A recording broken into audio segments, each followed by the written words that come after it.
It's Rekaya and Sheree. Rekaya here forgot to push the live button. So welcome. It's 5:02 and we're going to get started. We're not going to delay you anymore. Welcome. I am Rekaya Gibson, the owner of Food Temptress Cookbook Store. You can check us out at foodtemptress.com. We feature over 50 Black authors.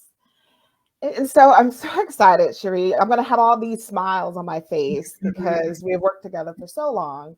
But Sheree is the publisher and editor of Cuisine Noir Magazine. And you also is the executive director for the Global Food and Drink Initiative. Yes. Yay! And you have been a pioneer. You've been bringing stories to the forefront around Blacks and food, drink, and travel. Yes. For like 11 years now. And we welcome you. I should be bowing to you. Oh, hardly. So welcome. Thank you. Tell us about Cuisine Noir Magazine. What is it? Cuisine Noir. Wow. Cuisine Noir really is the country, sort of the world's first magazine to really center Black food stories. And it originally started with a chef out of Sacramento back in 1998. He had originally had the vision. And then he came to me in 2007. And what was so great about that, it was when Rock Harper won Hell's Kitchen. Aaron McCargo Jr. he won Food Network Star. The Neelys were on. So you started seeing more Black figures on TV. The recognition in media really still wasn't there.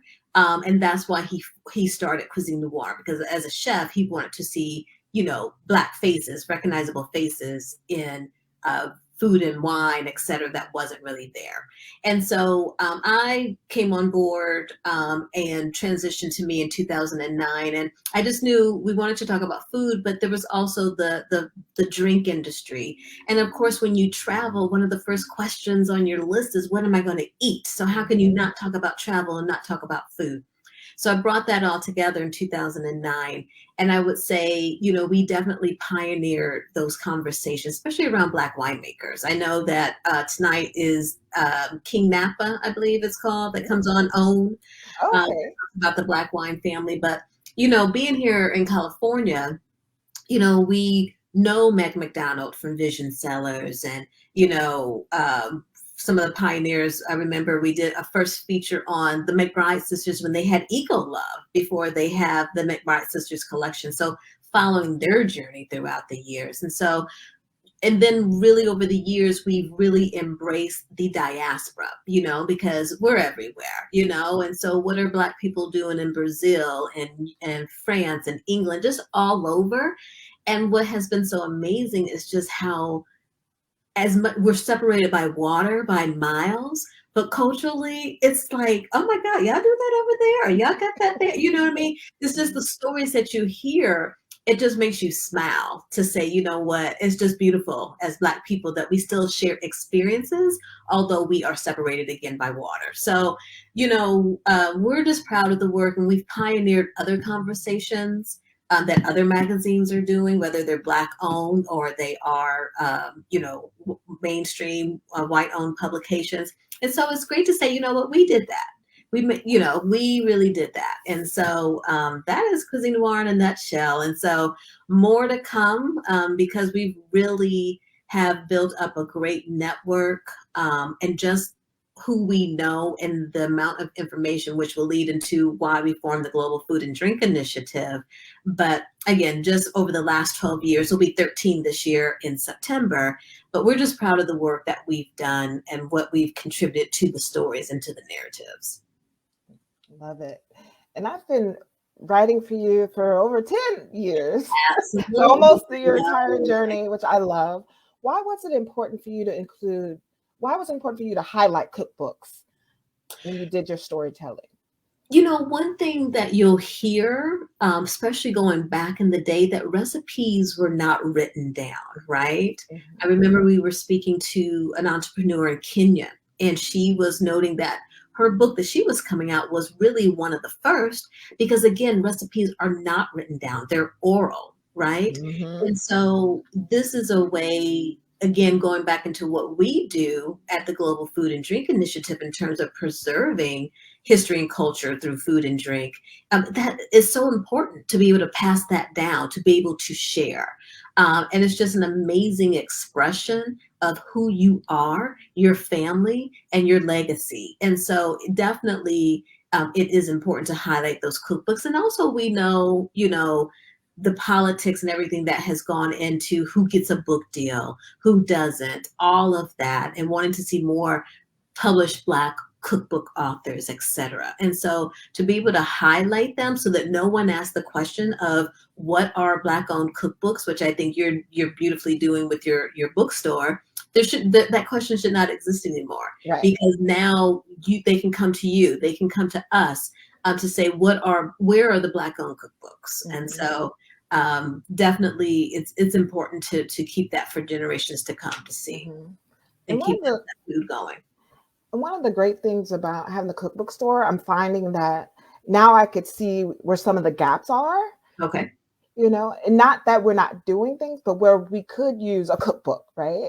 We could use more cookbooks for young people by Black authors. That's one area. We could use more niche cookbooks, maybe just pie cookbooks from some of those great people out there, those great chefs who have great pie recipes, to niche down and to offer that. So I love that. Now, last year you created the Global Food and Drink Initiative. Yes. And one of the things you wanted to do, and it's a multimedia nonprofit. So I love that you decided to expand the conversation that you were having over at Cuisine Noir Magazine. Right. How is your organization connecting and preserving history, the culture, and all these things around food, drink, and travel? So one of the things is obviously through the narratives, right? Because a lot of the story, I was writing an article over the holidays around eggnog, and it came up of a former enslaved gentleman who went to New York and opened up a bar, and he was known for eggnog, and so that is important history that we need to know and to be proud of. And I think it's just very important from a narrative standpoint to be able to make sure that those stories are told and to connect other people with those stories. One of the things that we really are seeing, especially since Cuisine Noir has kicked off, is really that return of culture, especially among children who are maybe first generation American, where their parents have immigrated to the States. Because and that's not just among Black culture. I've heard that Filipino culture, etc., that you get here, you want to be American, you necessarily don't want to, whatever your mom and parents are cooking, that's fine. But when you get older, it's about pizza and it's about hot dogs and it's about that, right? Mm-hmm. So now you're seeing individuals, chefs, food entrepreneurs, etc., return back to their roots. You're really seeing that when it comes into the space of West African cuisine. We've seen that with South African cuisine. And so I'm really excited to see just this burst of returning home to who we are and what we contribute to this world, which is amazing. From the cacao to the meringue to just so much. And I think it's important to share those stories and to preserve those stories in history so that those can never be taken away again or erased, right? We talk about erasure. We are all about making sure that nothing is erased. So through conversations, also connecting, we want the younger generations too are going to continue to carry that torch for what's to come and be proud about carrying that torch. It no longer is about necessarily assimilation or, watering down culture, whatever. But it's about being proud of who you are, speaking the language too, right? That's important when you're preserving and you're doing all of that. So, if anything, we're like, be who you are, be proud of who you are, and show the world and contribute that to the world, because we still need that. And so I think that's just very important in the work that we're doing, and acknowledging, recognizing, bringing people together so that everyone, you know, can share. And I just think it's beautiful and exciting. And I've learned so much over the 12 years about cultures and just knowing, you know, who to reach out for when we were doing Haitian Heritage Month, or then we're going over here. You know, it's just so great to have just a great way of celebrating other people's cultures and making sure that other people know about it. So, and so give us an example of one of your projects that you guys are working on. you know, oh wow, so If you can. you know, so we're definitely going to be kicking off more audio videos and a podcast to talk about these conversations. You know, a lot of the stuff we're writing about, we have great conversations, and you probably know that as well. But we can't put everything in writing, right? So let's take that conversations to a platform like this. Or and then we know that people enjoy content differently. Some like to read, some want to watch it, some want to listen to it. And so being able to meet those various content needs is what we want to do. And so that's some of the projects that we are definitely working on. When you also talk about preserving recipes is a huge thing that's on our radar this year, of just really sharing recipes. I know people are like, well, I don't want to share my recipe, but everybody knows, or, you know, most, you know, a lot of people know that, Rekaya, we're going to have the same recipe, but you know what? I'm a garlic lover. So Right. more garlic than you, or, you know, I may throw in some basil, you know, so a recipe is just a roadmap. So we want to get more into sharing recipes because we love to do that. And we always love a good macaroni and cheese challenge, a good greens challenge, a good sweet potato pie challenge, you know, just fun things that we learn as people that we, you know, love and bring together. So what can I do? What can I do, or individuals who are listening or watching, what can they do to preserve their own food traditions? Conversations.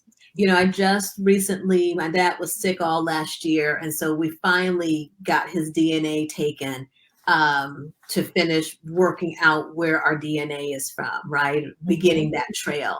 And so those conversations are important, tracing back. You know, I would say one of the things that I've been a little envious about doing Cuisine Noir is when you come across someone who is just Jamaican, Haitian, you know, Trinidadian, Ghanaian, or whatever, and they have that direct connection there.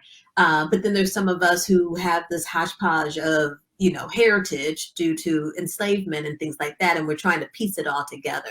And so I would just definitely say, have those conversations, see what's going on, because that's where it all starts. Also, you know, definitely passionate about encouraging, you know, you pass down food traditions, but I can't stress enough, pass down those language traditions too. Yes. You know, That is huge. that is very huge, of teaching your kids whatever your native language is. You know, they can speak it in the home. They don't have to speak it outside, but speak it in the home, you know? And so that's a part of culture too, especially if you're thinking about Garifuna and some other, you know, if you're speaking Creole, whatever the case may be, that's just as much as important of the food as it is anything else, you know? So that is definitely what I would, you know, recommend.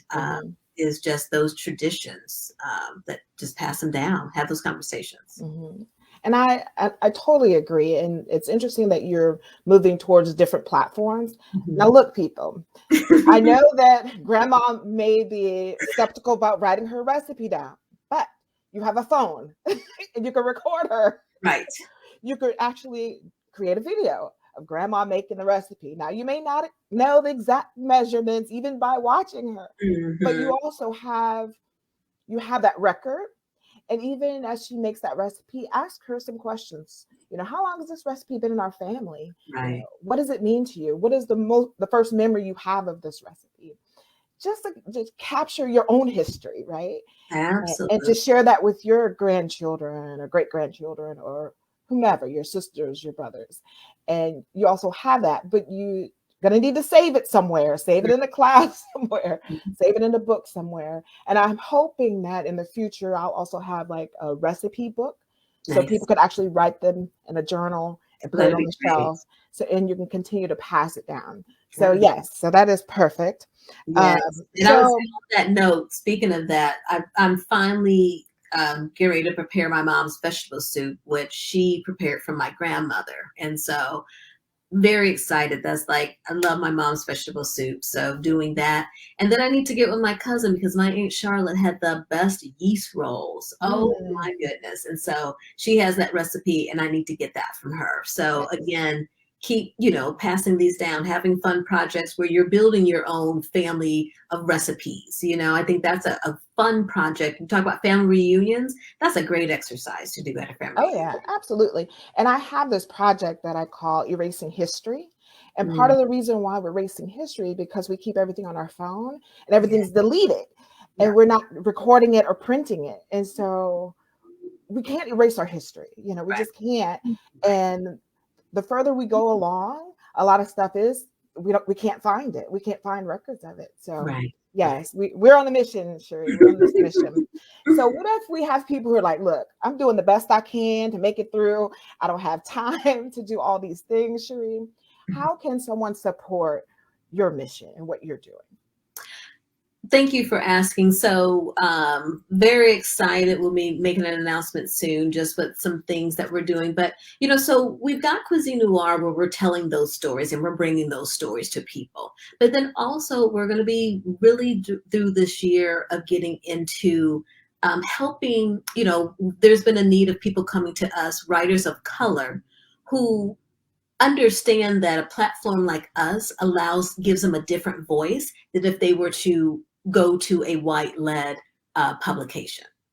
And so I've just heard various stories around editors. There's culture. There's a lot of things that I understand that maybe a white editor does not in terms of how we describe food, how we describe our culture and things like that. So anyway, with that being said, there have been writers that have come to us and there are young writers. And so we're looking at doing some mentoring around writing because I think it's very important not to forget the art of journalism. I know there's a lot of writing going on, but definitely want to make sure that those hardcore journalism principles are still followed. Reporting, fact checking, all of that stuff. And so there's going to be some mentorship going on. There's some areas that, to your point of when we're doing Cuisine Noir, we're talking to a variety of people, we see gaps of where there's a need that we can come in. And so there's going to be programs that we're going to be launching to do that. We're not here to recreate wheels. We're here to be a center point to where to find a certain wheel. If there's a wheel that we need to create, we'll create it. But if not, we're going to point you in the right direction. And so with that being said, we're always going to be open for donations to be able to support us in that way. It does take thousands and thousands of dollars a month to run a publication, especially to grow a publication. And so all those dollars always go towards supporting that. And then it's going to go towards just supporting the other conversations and things that we're going to be having, ultimately giving access, opportunity, and making sure that, we are at the table at a lot of times. And so all that work, it ain't gonna pay for itself. So. Right. And so tell us the website where people can go and find more information and to donate. Thank you. So you can go on globalforgood.org, which is the website for the Global Food and Drink Initiative, which we affectionately call GFDI. And then you can also go to Cuisine Noir, and there's a donate button there that talks about who we are and what we do. And so, all the support is always needed. Definitely within the next month, all of the donations will be 100% tax deductible. So you can write that off on your 2022 taxes. And so we're just excited to expand this work and to do what we need to do around recognizing, making sure, to your point, there's no erasure. And then diversity, equity, and inclusion is a big part too. We've been involved in, casting calls and making sure that shows are out there, and we've landed some chefs, helped to land chefs on some pretty big shows. And so we'll always be in that space, especially when it comes to representation in travel, in the beverage industry. So a lot of work to be done. There's a lot of work even in 2022. Cool. This has been great, but we're not done, people. I could not bring Sheree on and not talk about cookbooks. Yes. So you had several cookbook recommendations, and let me pull one of them. Okay. So you have The Quick Fix Kitchen, easy recipes and time-saving tips for a healthier, stress-free life by Tia Mowry. Yes. Why did you pick the, wait, let me get this right. Why did you pick this one as a cookbook recommendation?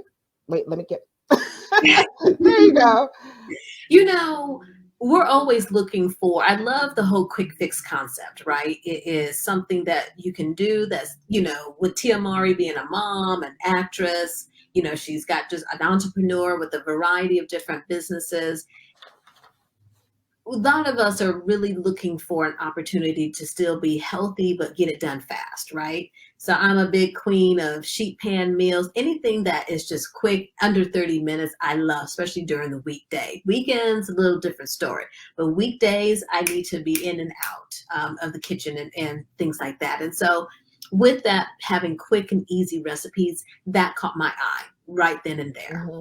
And it's stuff that to a point, kids love, the adults will love, and it's just a good cookbook to get some basic things. And the other thing too, I've taken a lot of cookbooks and I said, I wonder how this would taste with that or this with that. And so again, using those just as a guide of maybe expanding on something else based on being inspired by a cookbook. So definitely a good one if you're that busy person on the go. Yes, yes. And I like that she also, I'm getting my angles wrong here, people. She also likes she also talks about her own food traditions Yes. and being inspired by her parents. And so I think that's, is a testament. And now she has a record of it, right? She has a record of some of those great things. And she hopes that, her children would take this book and use it as well. You have another recommendation for us.